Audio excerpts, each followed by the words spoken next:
Hey guys, guess what? The Brock at the Buzzer podcast is back. And I'll explain why I took my hiatus in just a moment. But first and foremost, I want to dedicate this episode to all of the people and families affected by last Saturday's heinous mass shooting here in Buffalo last Saturday. We're all thinking about you. We're all praying for you. And I know the city is going to come back stronger than ever from this heinous act. Now, on to why I took my hiatus. Well, I honestly, guys, I just felt like I needed a break. These podcasts and all the tweets that I send out and so much more take a lot of work. And after the Cavs loss in the play-in tournament, I decided to take a little hiatus.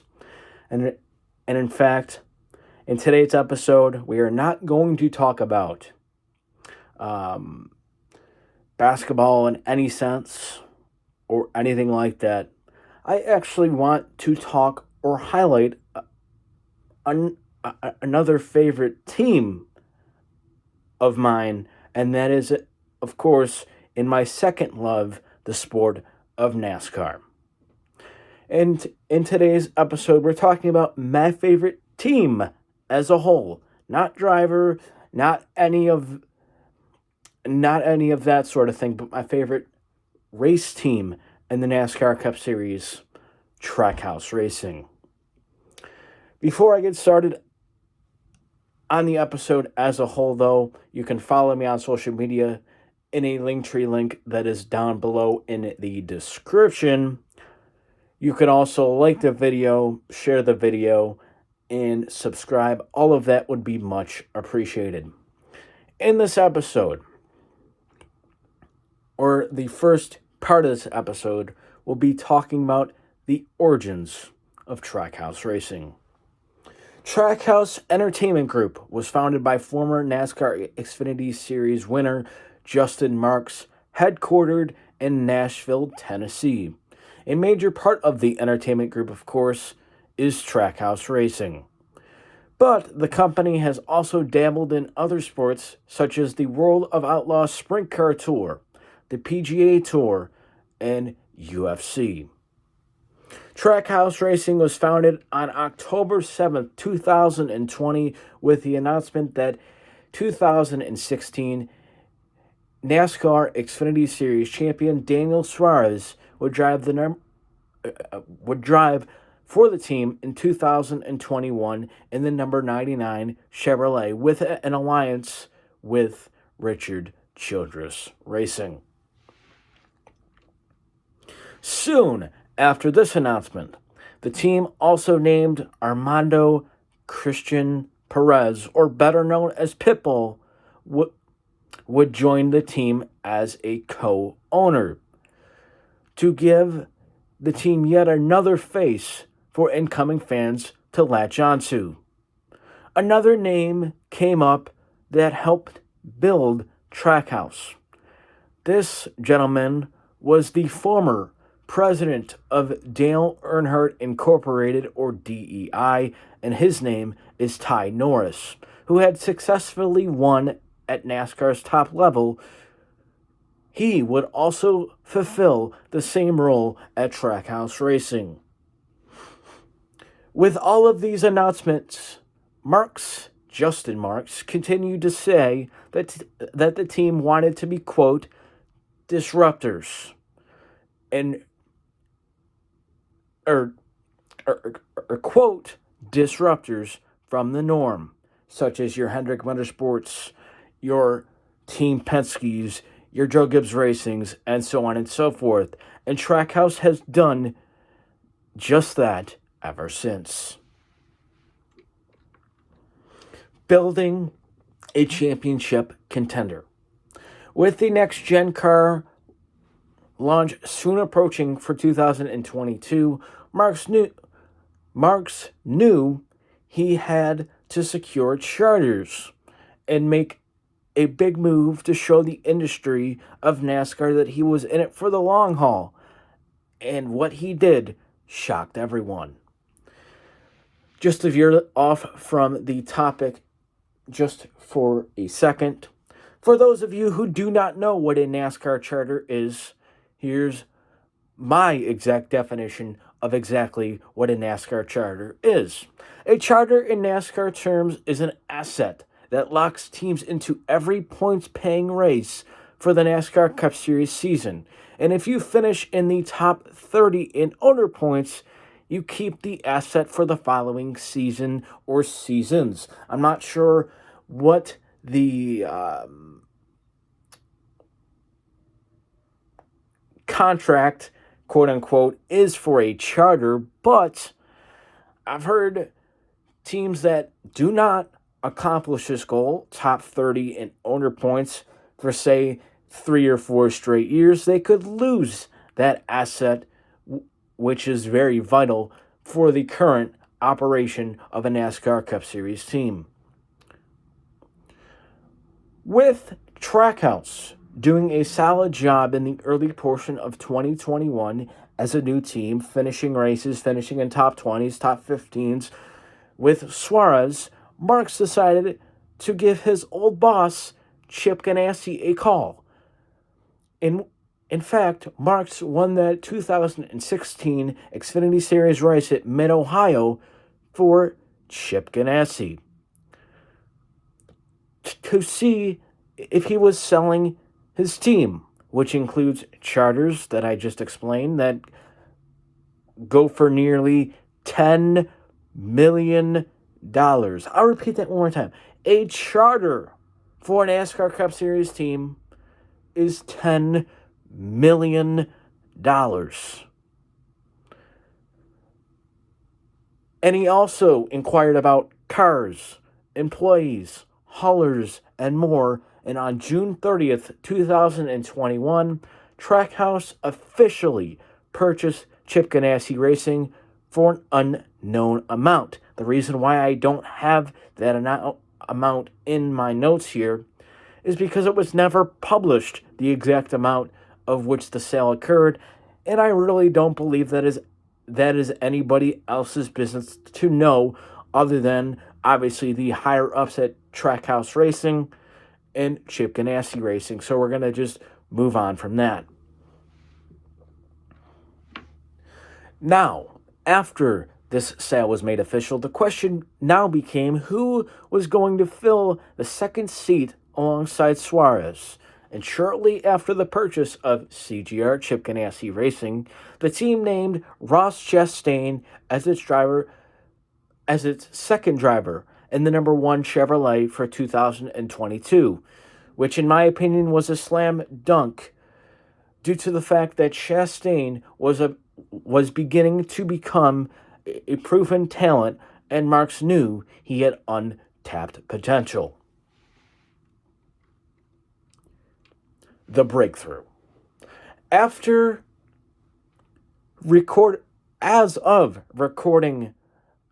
the recording of this video, Trackhouse Racing has amassed 2 wins, 9 top 5s, and 12 top 9 top 5s, 12 top 10s, and 3 stage wins between Suarez and Chastain. The only company that is doing quote-unquote statistically better this season has been Hendrick Motorsports, a company that holds 14 Cup Series championships. As a result of this success, the team has welcomed 3 new partners this season.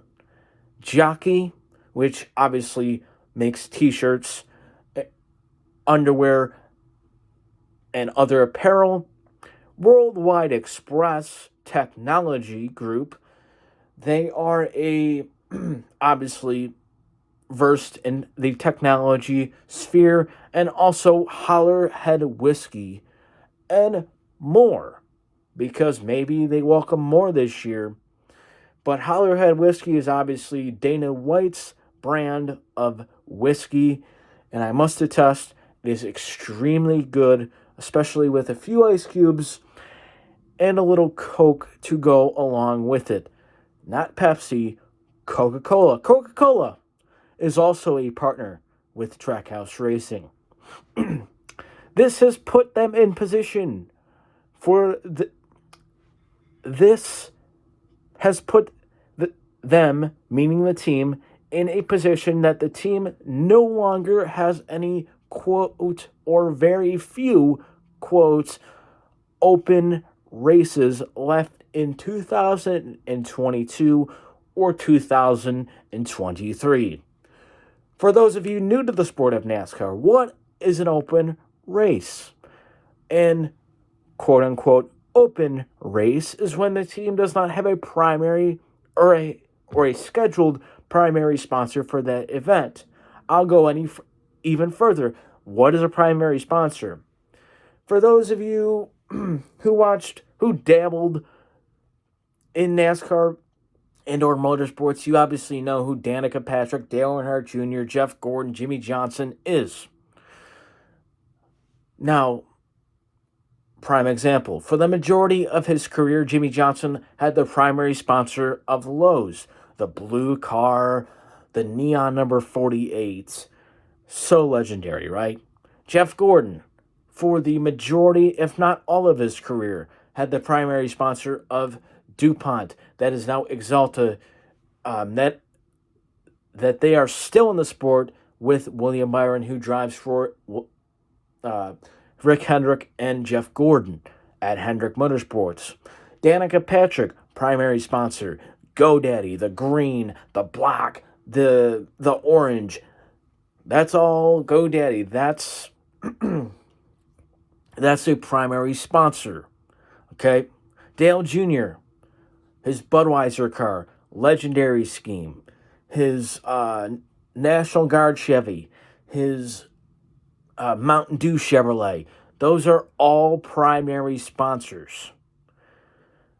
And if you don't have one of those, your car is going to be most likely blank, or better known, or better in terms of a technical term, an open race. So with the emergence of these new partners for Trackhouse, they don't have any of those anymore. In fact, Worldwide Express Technology Group will make its Cup Series debut on the number 1 Chevrolet this weekend at Texas Motor Speedway for the NASCAR Cup Series All-Star Race, in which you can catch at 8 p.m. on FS1 this upcoming Sunday. And finally, why I myself love Trackhouse Racing. And I'll probably go further than that is on my notes, so bear with me. The Chevrolet connection. My parents worked for American Axle, a satellite company of General Motors, or GM, for many years until its Buffalo plant closed in 2008. Justin Marks. Marks would be the guy that I would want to drive for, because Marks is a young at 40, energetic, hands-on owner that I would love to drive or work for because of the way he thinks, the way he talks, the way he goes about his business. That's a guy who I want to drive for, people. And if you really don't know who Justin is, just listen to the I Am Athlete podcast with Brandon Marshall that is on YouTube right now. In fact, I'll leave a link in the description with that video for you, so you know, or not know, but you get a little deeper insight of what I'm talking about when I say Justin Marks is, I think, one of the best owners in the NASCAR Cup Series in just his second season doing the job. Trackhouse. has the best looking cars, haulers, and gear in the NASCAR garage. That's hands down. If you watch this Sunday, you're going to see a number 1, a number 99 car that looks stunning, that that glows in the lights in a comparison to your Rick Hendricks, to your Team Penske's, to your Joe Gibbs Racing. None of those teams have jaw-dropping paint schemes, and Trackhouse seems to be putting one out every week. You're just like, wow, my driver's in that car? That's a pretty cool-looking hot rod. And and that's something that's appealing to me, not being a new fan, obviously, but to new fans coming into the sport, which NASCAR has seen over the last 2 years in particular. That's what new fans want to see.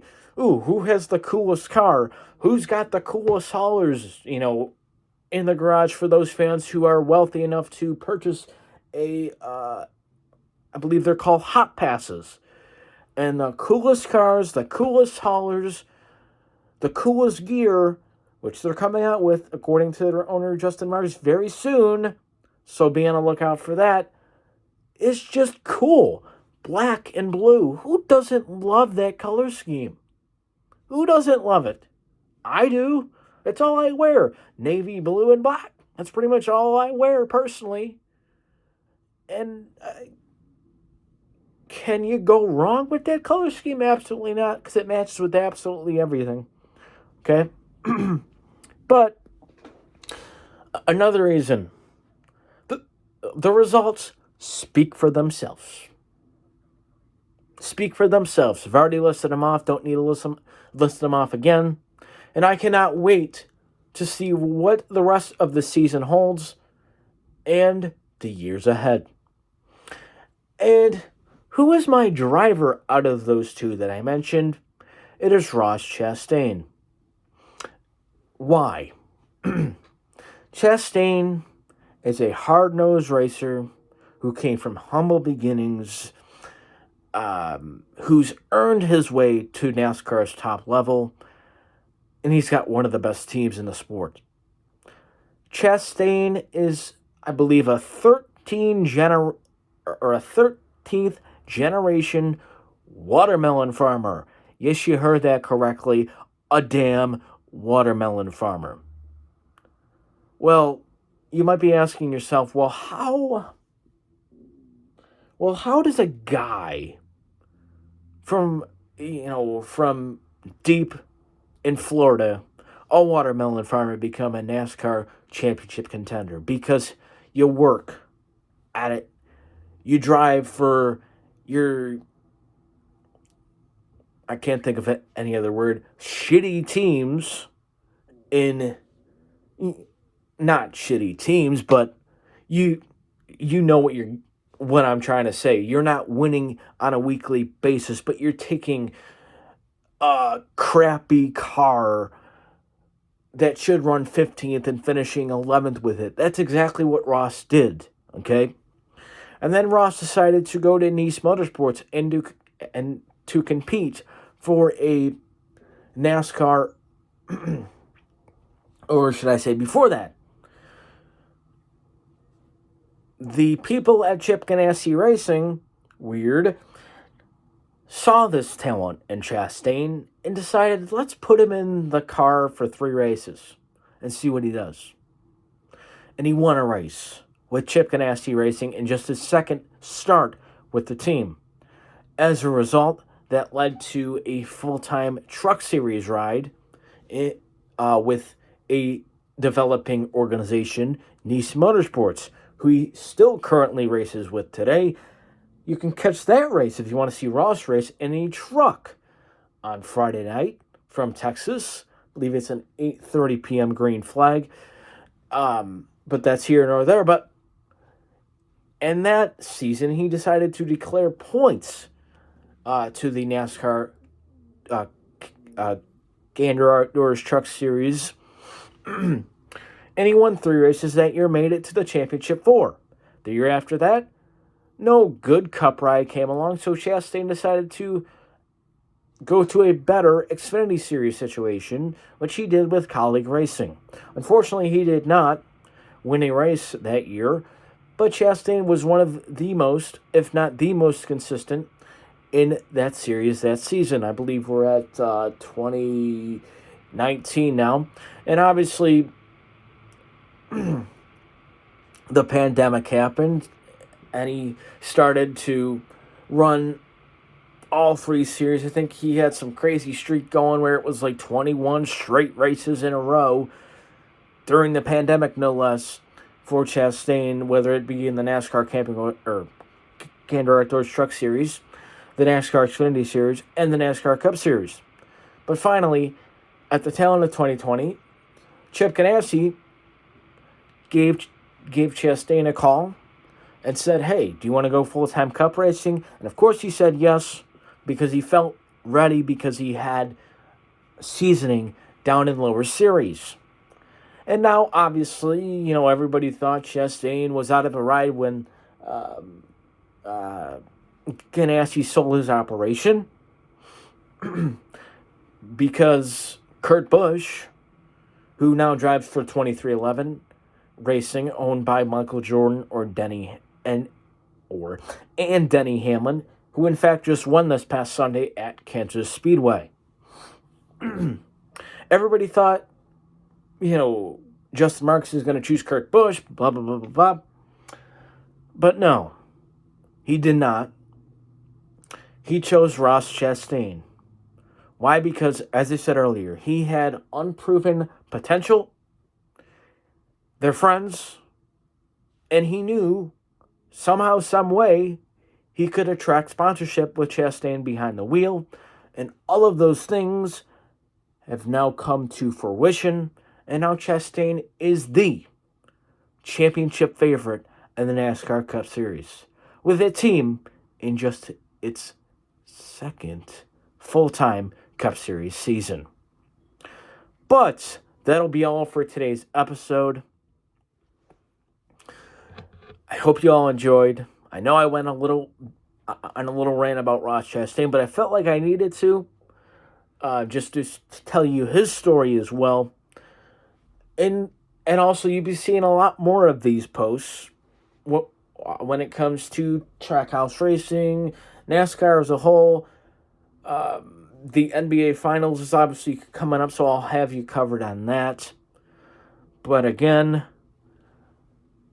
please continue to pray for those affected by this past weekend's tragedy, if I could talk, in Buffalo, my hometown, and those people need all the support that we can give them. So please, please, please keep them in your prayers. Donate it if you can. And finally, please like the video, share the video, and subscribe. And I'll see you all on the next episode of the Brock at the Buzzer podcast. I'll see you all very soon.